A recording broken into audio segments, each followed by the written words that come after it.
সংস্কারের নামে আমাদেরকে বিদেশি কিছু নাগরিককে নিয়ে এসে আমাদেরকে সবক দিচ্ছে। গণফোরামের পক্ষ থেকেও আমরা যাচ্ছি, তাদের সাথে আলাপ আলোচনা করতেছি। আপনি সংবিধানকে বলছেন যে আপনি সংবিধান সংশোধন করে দেবেন, এটা কখনো সম্ভব নয়।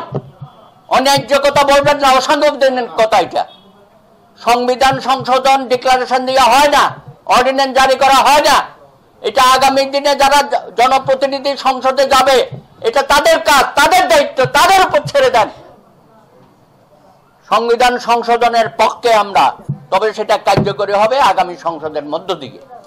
আর যেগুলো আইনগতভাবে অর্ডিন্যান্স জারি করা সম্ভব সেগুলো করেন, সেগুলো আমরা ঐক্যমতে আছি।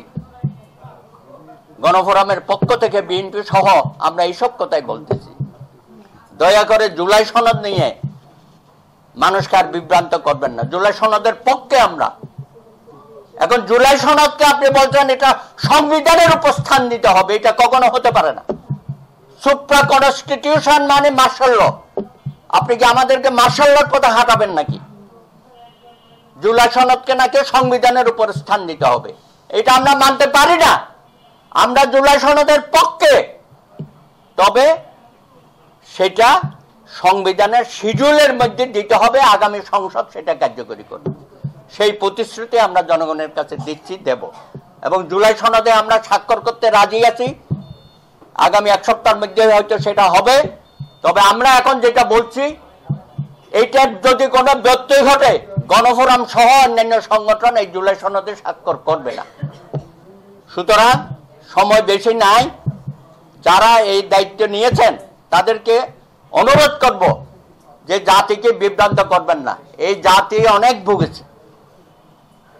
54 বছর ধরে আমরা লড়াই সংগ্রাম রক্ত দেওয়ার মধ্যে দিয়েই আছি। ফেব্রুয়ারিতে নির্বাচন হবে। সেই নির্বাচন যেন সুষ্ঠু এবং গ্রহণযোগ্য হয়, সকলে মিলে আমরা রাজনৈতিক দলগুলো কাজ করছি। কিন্তু কিছু কিছু রাজনৈতিক দল তারা এই নির্বাচনকে ভয় পাচ্ছে, নানানভাবে এটাকে প্রশ্নবিদ্ধ করার চেষ্টা করতেছে। কেউ কেউ এসে বলছে গণপরিষদ নির্বাচন দিতে হবে, নতুন সংবিধান করতে হবে। কেউ কেউ বলছে সাংবিধানিক নির্বাচন দিতে হবে। আবার কেউ কেউ বলছে পিআর পদ্ধতিতে নির্বাচন চাই। ভাইরে, এইসব 54 বছরে তো আমরা অনেক সময় পার করে এসছি। এখন আবার একটা নতুন নির্বাচন হবে, একটা নতুন বাংলাদেশ গড়ার জন্য আমরা সকলে ঐক্যবদ্ধ হয়েছি, প্রতিশ্রুতিবদ্ধ হয়েছি। এইসব কথাবার্তার মধ্য দিয়ে বাংলাদেশে যেন নির্বাচন না হয় বা বিলম্বিত হয়, সেই অপচেষ্টা কোনো কোনো দল করে যাচ্ছে, কোনো কোনো অপশক্তি এটা করে যাচ্ছে। গণফোরামের পক্ষ থেকে আমরা বলে দিতে চাই, কোনো ষড়যন্ত্র বাংলাদেশের মাটিতে কার্যকর করতে আমরা দেব না।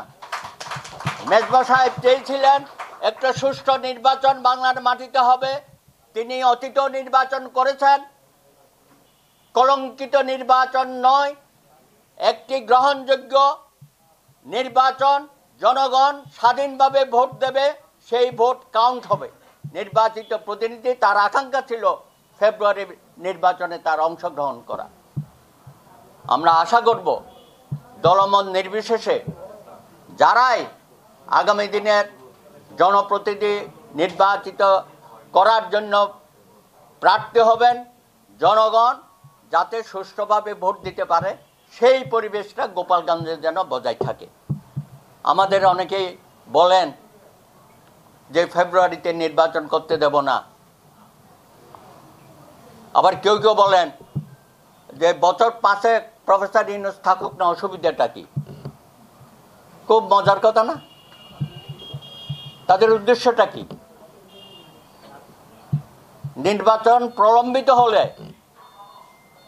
এই যে সরকার, ইউনূস সাহেব আপনি যে সরকার পরিচালনা করছেন গত 1 বছরে,